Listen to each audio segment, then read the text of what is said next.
যেই ব্যক্তি বলেছে নারায়ে রিসালাত ফালতু স্লোগান, যেই যার সন্তান বলেছে ঈদ মিলাদুন নবী কোনো ঈদ নাই, এই কুলাঙ্গারকে বিজয়নগরের জমিনে আসতে দেওয়া হবে না, হবে না।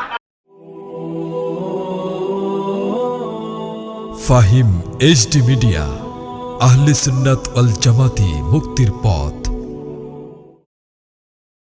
আসসালামু আলাইকুম ওয়া রাহমাতুল্লাহি ওয়া বারাকাতুহু। আসসালাতু ওয়াসসালামু আলাইকা ইয়া রাসূলুল্লাহ। আসসালাতু ওয়াসসালামু আলাইকা ইয়া হাবিবাল্লাহ। আসসালাতু ওয়াসসালামু আলাইকা ইয়া শাফিউল মুজনবিন। আসসালাতু ওয়াসসালামু আলাইকা ইয়া রাহমাতাল লিল আলামিন।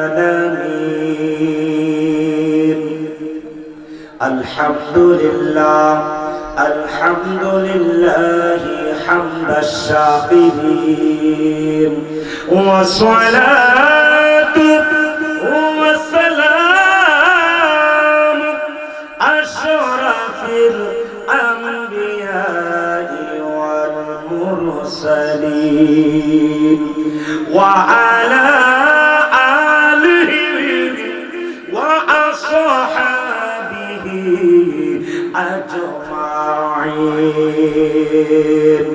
আজমাইন। আজমালিনা ওয়া আকমালিনা মুহাম্মাদুর রাসূলুল্লাহ সাল্লাল্লাহু আলাইহি ওয়াসাল্লাম আল্লাযী আরসালাহু বিল হক বাশীরান ওয়া নাযীরা ওয়া দা'iয়ান ইলাল্লাহি বিইذনিহি ওয়া সিরাজান মুনীরা। সকলে আমার সাথে সাথে উচ্চ আওয়াজ করে মুহাব্বতে পড়ুন আউযু বিল্লাহি মিনাশ জোরে বিসমিল্লাহির রাহমানির আল-ইয়াওমা আকমালতু লাকুম দীনাকুম ওয়া আতমামতু আলাইকুম নি'মাতি ওয়া রাদিতু লাকুমুল ইসলামা দীনান। সাদাকাল্লাহুল আলিয়্যুল আযীম ওয়া সাদাকা রাসূলুহুন নাবিয়্যুল হাবিবুল কারীমুল আমিন।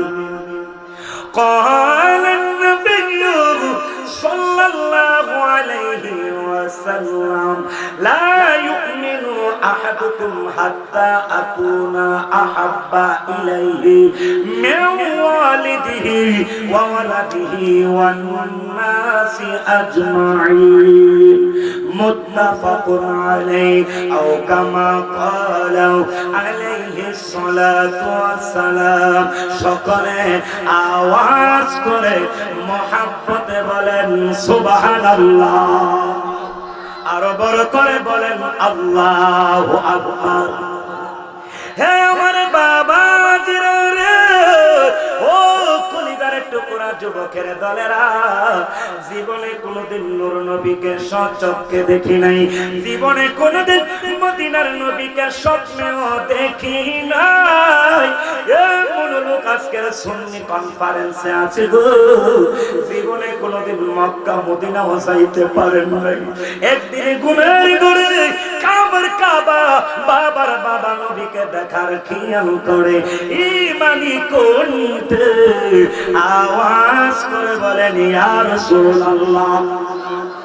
বেলায়েতের যুগে গো, বেলায়েত ওলি আল্লাহর মোহাব্বত কালবে ধারণ করি, আওয়াজ করে বলেন ইয়া ওলি আল্লাহ ইন্নাল্লাহা ওয়া মালাইকাতাহু ইউসাল্লুনা আলান নবী ইয়া আইয়ুহাল্লাযীনা আমানু সাল্লু আলাইহি ওয়া সাল্লিমু তাসলিমা আল্লাহুম্মা সাল্লি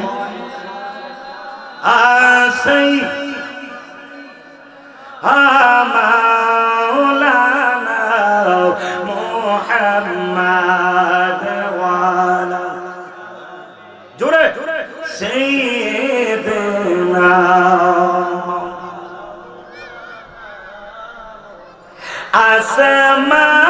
आसमानों ही पर सब नबी रह गए, अर्श आज़म पे पहुंचा हमारा नबी अल्लाहुम्मा सल्ली आसई মাওলানা মুহাম্মাদ ওয়ালা সাইয়্যিদিনা। আসুন কয়েক মর্তবা ইসমে জাতের জিকির করি আল্লাহ আল্লাহ আল্লাহ আল্লাহ আল্লাহ আল্লাহ আল্লাহ আল্লাহ। মুর্শিদ মুর্শিদ কহিরা আমার ঘুমাসেন নয়ন আমার বুলিবাগ মুর্শিদ কেমনে মাশাআল্লাহ আল্লাহ আল্লাহ আল্লাহ আমার বুলিবাগ দরদি কেমনে মাশাআল্লাহ আল্লাহ আল্লাহ আল্লাহ। তুমি আমি ভালোবাসি পাগলের মতো, যত কাঁদাও কাঁদবে মানি শোনো মেরে মহতন মশলো আল্লাহ আল্লাহ। দূরে যদি দাও গো মোরে গো ও দয়াল, দূরে যদি দাও গো মোরে নোমানি যাবে কার কাছে আমার বুলিবাগ গৌসে পাক কেমনে মাশাআল্লাহ আল্লাহ আল্লাহ। লা ইলাহা ইল্লাল্লাহ মুহাম্মাদুর রাসূলুল্লাহ। সবাই বলেন সাল্লাল্লাহু আলাইহি ওয়াসাল্লাম। অবস্থিত আজকে পেটুয়া জুরি হাজী মোহাম্মদ আব্দুল খালেক সর্দারের বাড়ির উদ্যোগে আয়োজিত বিশাল আন্তর্জাতিক সুন্নি কনফারেন্সের সম্মানিত সভাপতি এবং আজকের মাহফিলে যিনি শুভ আগমন, আন্তর্জাতিক সফল ইসলাম প্রচারক, সারা বিশ্বের অন্যতম ওয়াইজ হযরতুল আল্লামা শাইখ আবু সুফিয়ান খান আবিদি আল কাদরি মাদ্দাজিল্লাহুল আলী। আজকের মাহফিলে যিনি সভাপতি জনাব হাজী আব্দুল খালেক সর্দার সাহেব পেটুয়া জুরি বারাকাল্লাহু ফি হায়াতি। আজকের মাহফিলে যিনি সভারত্ন জনাব মোহাম্মদ তৌফিকুল ইসলাম মুকুল ভুইয়া সাহেব বিশিষ্ট শিল্পপতি পেটুয়া জুরি। সভাপতি রয়েছেন জনাব আব্দুল ফজল সর্দার সাহেব শাকিরপাড়া, জনাব মোহাম্মদ হামিদুল হক হামদু সাহেব চেয়ারম্যান চম্পকনগর ইউপ, যার মাধ্যমে আজকে বিশাল সুন্নি বড় কনফারেন্সের আয়োজন হয়েছে। আমার সদ্যভাজন আশিক রাসূল জনাব মোহাম্মদ জাকির হুসাইন আল কাদরি সহ এবং যিনি আমাকে দাওয়াত করেছেন কারি জামালউদ্দিন মুজাহিদি সহ মঞ্চে আসীন উলামায়ে আহলে সুন্নাত বিভিন্ন দূর দূরান্ত থেকে আল্লাহ প্রেমিক, রসুল প্রেমিক, সরল মনা সুন্নি তরিকতপন্থী ভাইয়েরা সকলের খেদমতে অন্তরের গহীন থেকে আরেকবার সালাম দিচ্ছি, আসসালামু আলাইকুম ওয়া রাহমাতুল্লাহি ওয়া বারাকাতুহু। যারা দাঁড়িয়ে আছেন, আমি আপনাদেরকে পায়ে হাতে হাত রেখে বলবো, নোমানির ওয়াজ শোনার জন্য নয়, মাহফিলের আদবের জন্য বসেন। মাহফিলের একটা আদব আছে, বলেন আছে কিনা? আছে। মাহফিলের আদব রক্ষার্থে আমরা বসি। যিনি আজকের মাহফিলে আমাকে আপনাকে আসার তৌফিক দান করেছেন, বাংলাদেশ ব্রাহ্মণবাড়িয়া জেলার আনাচে কানাচ থেকে, বিভিন্ন গ্রাম থেকে, বিভিন্ন ইউনিয়ন থেকে, বিভিন্ন থানা থেকে আজকে হাজার হাজার সুন্নি জনতাকে আজকে পেটুয়াজুড়ি আন্তর্জাতিক সুন্নি কনফারেন্সে যেই মালিক মাওলা আমাকে আপনাকে মেহেরবানি করে ইজ্জত সম্মান দিয়ে ঈমান আমলকে ঠিক করার লক্ষ্যে আজকে কনফারেন্সে আসার তৌফিক দিয়েছেন, সেই প্রভুর দরবারে শুকরিয়া গান উচ্চ আওয়াজ করে জবান খুলে বলে আলহামদুলিল্লাহ, আরো বড় করে বলি আলহামদুলিল্লাহ। ওই নবীর প্রশংসা করি যিনি হায়াতুন নবী, জিন্দা নবী, নূর নবী, জিনার সর্বাঙ্গ শরীর মুবারক নূর।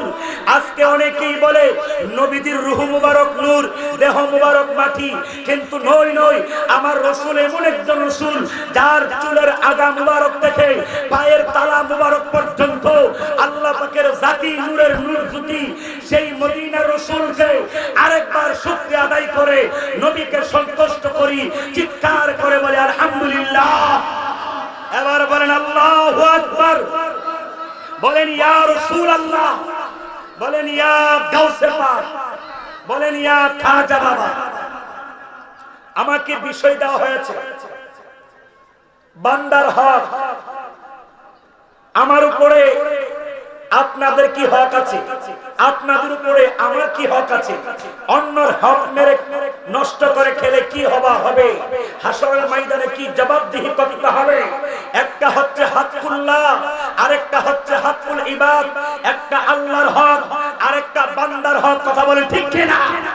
আল্লাহর হক নষ্ট করলে আল্লাহ আপনাকে চাইলে ক্ষমা করতেও পারে, নাও করতে পারে, কিন্তু বান্দার হক আল্লাহ বলেন যতক্ষণ বান্দা তোমাকে মাফ না করবে ততক্ষণ আমি আল্লাহ মাফ করার কোনো প্রশ্নই আসে না। কথা বলেন ঠিক কি না? আজকে আমাদের সমাজে বহু মানুষ পরের হক নষ্ট করে খায়, আছে কিনা? কথা বলেন না, আছে কিনা? এতিমের হক নষ্ট করে, আছে কিনা?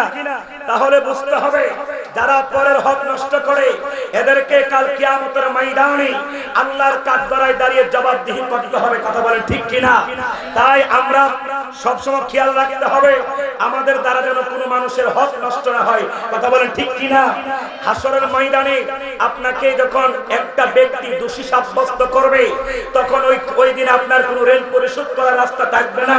বান্দা বলবে ওগো ইলাহি, আমাকে যতক্ষণ সে মাফ না করবে, আমি আমার ঋণ যতক্ষণ সে পরিশোধ না করবে, আমি আল্লাহ তাকে মাফ করব না।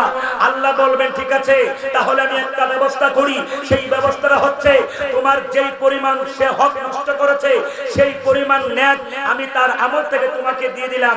যখন দিতে দিতে দেখবে ওই দেনা লোকের আমল আর নেক নাই, তখন আল্লাহ বলবে এবার তোমার যত গুনাহ আছে ওই পাওনাদারকে দিয়ে দিলাম। তখন ওই লোকটা তাকে ক্ষমা করবে। বাবা, পরের হক নষ্ট করলে হবে না, পরের হক আদায় করতে হবে। আপনি যার কাছ থেকে যেটা নিয়েছেন আপনি সেটাকে আমানত খেয়ানত না করে আমানতের দায়িত্ব পালন করতে হবে। কথা বলেন ঠিক কি না? এই জন্য আল্লাহ বলেন কু আনফুসাকুম ওয়া আহলিকুম নারা, বান্দা তুমিও জাহান্নামের আগুন থেকে বাঁচো, তোমার আহলে আওলাদকেও জাহান্নাম থেকে বাঁচাও। শুধু নিজে নামাজ পড়ে জান্নাতে চলে যাবেন এটার নাম মুসলমানের দায়িত্ব নয়। আমি একা রোজা রেখে জান্নাতে চলে যাব এটা মুসলমানের দায়িত্ব নয়। আমি একা খাবো অপর ভাই খাবে না এটা মুসলমানের দায়িত্ব নয়। আমি ভালো লেবাস পরবো আবার আরেকটা ভাই পরবে না এটা মুসলমানের দায়িত্ব নয়। আমি ভালো কাজ করব অন্যকে করার জন্য উৎসাহ আদেশ করব না এটা মুসলমানের কাজ নয়। মুসলমানের কাজ হলো নিজে যেটা করো অপরকে সেইটা করো। কারণ তা'মুরুনা বিল মা'রুফ ওয়া তানহাউনা আনিল মুনকার, আল্লাহ বলে মানুষকে সৎ কাজে আদেশ করো, অসৎ কাজে নিষেধ করো। আওয়াজ করে বলেন আমরা মানুষকে, অপর ভাইকে, অপর মুসলিম ভাইকে, অপর মুমিন ভাইকে সৎ কাজের আদেশ করতে চাই কি চাই না? হাত তুলে বলেন চাই কি না? নারে তাকবীর, নারে রিসালাত, আহলে সুন্নাত ওয়াল জামাত। এই অল্প সময় নোমানি ওয়াজ করে না বাবা, শুধু দোয়া নেওয়ার জন্য এসেছি। সূরা মাইদা 2 মিনিটের ভিতরে আমি শেষ করব। এখান থেকে আমি ডাইরেক্ট সুনামগঞ্জে প্রোগ্রামে যাব। আল্লাহ বলেন সূরা মাইদার 3 নম্বর আয়াত, আল ইয়াউমা আকমালতু লাকুম দীনাকুম ওয়া আতমামতু আলাইকুম নি'মাতি ওয়া রাদিতু লাকুমুল ইসলাম দীনা। আল্লাহ বলে হে রাসূল, আজকের দিন আমি আপনার উপরে আমার অনুগ্রহ সম্পন্ন করলাম, ওয়া নি'মাতি আমার নিয়ামত পরিপূর্ণ করে দিলাম, ওয়া রাদিতু লাকুমুল ইসলাম দীনা এবং দিন হিসাবে, ধর্ম হিসাবে আমি ইসলামকে মনোনীত করলাম। সুন্নি জনতারা আওয়াজ করে বলেন আমাদের মুসলমানের ধর্মের নাম কি? আর আসতে বলেন ধর্মের নাম কি? শান্তি না অশান্তি? শান্তি না অশান্তি? গত রাতে বিপি দাউদপুর মাহফিলে যখন আসলাম, আমার কানে একটা মেসেজ আসলো, সেটা হলো চান্দুরার জমিনে নাকি হাফিজুর রহমান সিদ্দিকী উর্ফে কুলাঙ্গার হারামজাদা এই বেয়াদব নাকি বলেছেন মুসলমানের 2 ঈদ, ঈদুল আযহা, ঈদুল ফিতর, এই 2 ঈদ ছাড়া কোনো ঈদ নাই। আপনারা আওয়াজ করে বলেন মুসলমানের কি শুধু 2 ঈদ না আরো ঈদ আছে? হাত তুলে বলেন 2 ঈদ না আরো ঈদ আছে? এই আয়াতটা যখন নাজিল হলো, মাসটার নাম ছিল জিলহজ মাস, তারিখ ছিল 9 তারিখ, বারটা ছিল শুক্রবার ইয়াউমুল জুমআ, সময়টা ছিল আসরের নামাজের পর। আমার নবী আল্লাহকে বলে, আল্লাহ আমি যে তোমার দাওয়াত নিয়ে দুনিয়াতে আসলাম, তাওহীদের দাওয়াত, ওয়াহদানিয়াতের দাওয়াত, রিসালাতের দাওয়াত, এই দাওয়াতকে আমি কমপ্লিট করতে পেরেছি। আল্লাহ বললেন হে হাবিব আপনার দাওয়াত কমপ্লিট হয়েছে। এই আয়াতটা নাজিল হওয়ার পরে ওমর ফারুক আযম রাদিয়াল্লাহু তাআলা আনহুকে একজন ইহুদি প্রশ্ন করলো, হুজুর আপনার নবীর উপরে আল্লাহ একটা আয়াত নাজিল করেছেন, এই আয়াতটা যদি আমাদের নবীর উপরে নাজিল হতো তাহলে ওই দিবসে আমরা ঈদ পালন করতাম। আমার নবীর পাগল উমর বললেন ওই আয়াতটা কোন আয়াত? ইহুদি বললেন আল ইয়াউমা আকমালতু লাকুম দীনাকুম। এই আয়াতটা ওমর ফারুক মুস্কি হাসি দিয়ে বললেন, ইহুদি তুমি তো জানো না এই আয়াতটা যেদিন নাজিল হয়েছে ওই দিন আমাদের মুসলমানের 2টা ঈদ ছিল। নাম্বার 1 ঈদ ছিল, ওই দিনটা ছিল 9 তারিখ ইয়াউমুল আরাফা, আরাফার দিন মুসলমানের ঈদের দিন। বারটা ছিল ইয়াউমুল জুমআ, বারটা ছিল জুমার দিন শুক্রবার, এইটাও মুসলমানের ঈদের দিন।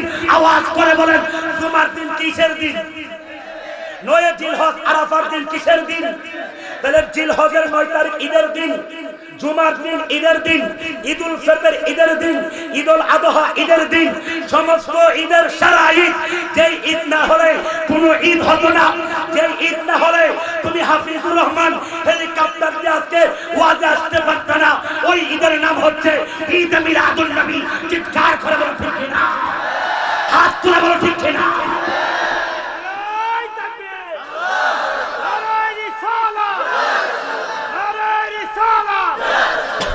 আপনারা বলেন ঈদ কি 2 ঈদ না আরো আছে? আরো আসতে বলেন। এই আওয়াজে কি সিদ্দিকীর সালারা শুনবে? সিদ্দিকীর সালাদের কানে আওয়াজ শোনাইতে হবে, কারণ এটা পেটুয়ারির জমিন, আহলে সুন্নাত ওয়াল জামাতের জমিন। কথা বলেন ঠিক কি না? বিজয়নগরের জমিন, আহলে সুন্নাত ওয়াল জামাতের জমিন। কথা বলেন ঠিক কি না? আজকের মাহফিল থেকে আমি উপেন নোমানি বলে গেলাম, এই জমিনে আর দ্বিতীয়বার যেন এই কুলাঙ্গার বেয়াদবকে, যে বলেছেন এজ হুসাইনকে শহীদ করার পিছনে এজিদের কোনো হাত নাই, যেই ব্যক্তি বলেছে নারায়ে রিসালাত ফালতু স্লোগান, যেই যার সন্তান বলেছে ঈদ মিলাদুন নবী কোনো ঈদ নাই, এই কুলাঙ্গারকে বিজয়নগরের জমিনে আসতে দেওয়া হবে না, হবে না, হবে না। হাত তুলে বলো ঠিক না? আর ওয়াজ বাড়ালাম না। আসসালামু আলাইকুম ওয়া রাহমাতুল্লাহ। সুন্নিয়াতের প্রচারের স্বার্থে ভিডিওটি লাইক, কমেন্ট ও বেশি বেশি শেয়ার করুন। আমাদের সাথেই থাকুন।